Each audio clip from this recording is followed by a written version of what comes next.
Well, let's bring on our first guest. He is really one of the better basketball bloggers out there. You can read him all the time on SB Nation. He contributes to their NBA page and also runs Bullets Forever, which accomplishes the very difficult task of being an interesting blog about a terrible team. Let's bring on Mike Prada. What's up, guys? Hey, How you man, doing? how's it going? I'm good. I checked did the Wizards win last night.com to do some research for this gig, and apparently the Wizards won last night. Yeah, big Who win. knew? They played the only team worse than them. But they also played with that's some Charlotte, energy. though. Sorry, go ahead. That's Charlotte, though. That might be the worst team I've ever seen home at a home Wizards game ever in 3 years I've covered the team. Besides the Wizards, or including the Wizards. Oh no, no, worse than the Wizards. Wow, that is quite the statement. Yeah, they looked awful. The Wizards. I mean, it's always easy to beat up on the weakling and have some energy about it.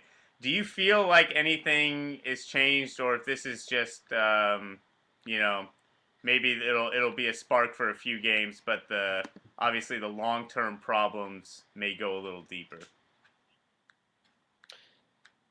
Yeah, I mean, I don't think very much you can take out of last night's game.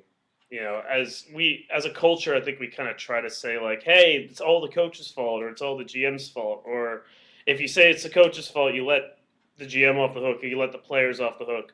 The reality is this is kind of a lot of problems, and changing the coach really isn't going to solve much, especially when the replacement has a career winning percentage of 32%. So Well, and he I was wouldn't sitting read too one much seat into over this. before. And it's the same coaching staff. So, Yeah. I wouldn't make too much out of this game. I mean, Charlotte really was shorthanded and already really bad. So, I think it's really too early to make too much out of it. And in fact, I think there's kind of some things, even in victory, where you have to kind of shake your head a little bit and kind of keep an eye on as trends to watch for the rest of the year. Yeah, well, one of the big trends that people have been talking about and have been tracking is, basically everyone was thinking, okay, they're going to amnesty Rashard Lewis after this one season. Now people are thinking that, why don't we just buy out Rashard Lewis and amnesty Blatch? He is kind of becoming the symbol of the cultural issues in Washington. Do you buy that, and are you on the Amnesty Blatch bandwagon? I don't know how much credit I want to give the same Wizards management that has kind of stood by Blatch for a while for this plan. But I think that there's ample reason to believe this was something they were kind of thinking about all the way through. Lewis you can buy him out for $10 million, and that's kind of something that's easy for them to do. It's not eating that much money. But other than Lewis, there's nobody else with a contract that you would even think about using the amnesty clause on other than Andre Blatch, because nobody else has a contract they signed before the new CBA, and it's all rookie contracts other than that. So I think really they either amnesty Andre Blatch or they amnesty nobody. And if they choose amnestying nobody over amnestying Andre Blatch, I think the fan base is not going to be too thrilled with that one. Yeah, you like grew up in the area of the Wizards. One thing that's been fascinating to me, having lived in DC for a couple years now, is the relationship between Washington basketball and professional basketball, because it's an incredible high school basketball town. Georgetown gets a lot of love. Even people go to like American games. But the Wizards are a tough draw. I think even when they're pretty competitive. What's the deal with that? Well, how many times have they been really competitive over the last 30 years? I mean, that's my response to you. They haven't won 50 games since 1979. That's what, 31 years ago, 32 years ago? The most games they've won since then is 45 games. And so what is there to get excited about? This is a great basketball city, but you're not gonna get excited about watching Rex Chapman give in to George Mirasan, give in to Gar Hurd, give in to a really fleeting Michael Jordan era, give in to all these. I mean, Right. unless you're the Wisnuts, you're not going to get excited about that. But I really believe. I mean, you live here, you see how good how much support the Capitals have, and this is the furthest thing from a hockey market. And yet, that team, because they're the only good team in town, gets so many fans. If the Wizards ever got good, I bet it would be they become the big draw in town.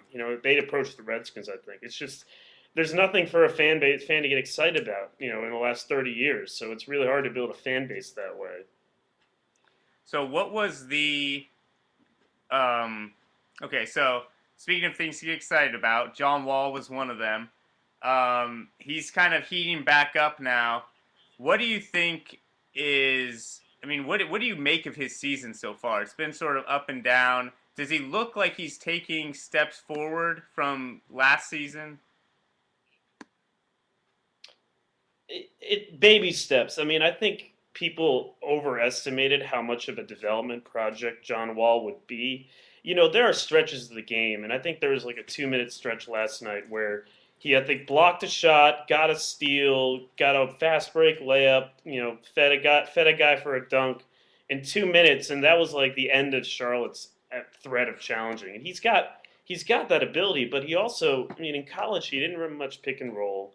He still can't really shoot that well, and he's got a group of players that are not good shooters and don't set good screens. So, I think people really overestimated how quickly he would develop. I think after the summer, people thought he'd be like this next great player and on the Derrick Rose track. But I think it's going to take him a little longer because he just doesn't have much experience doing the things that you need to do in the NBA. And I think he's getting better, but it's a really really slow process. I look at him like I mean, Beckley, you're a Seattle guy. Remember, you grew up with Gary Payton. And Payton's first, 2 or 3 years, he was kind of all natural ability and kind of below average. And it took him a little while to really become a great player in the league. And then for a 4 year stretch, he was probably the best point guard out there because, it takes time for these guys to pick up the game. And I think we're seeing that with Wall, and it doesn't help that the rest of his team kind of stinks. And whereas I think with Peyton, his team was good, and that kind of helped his development.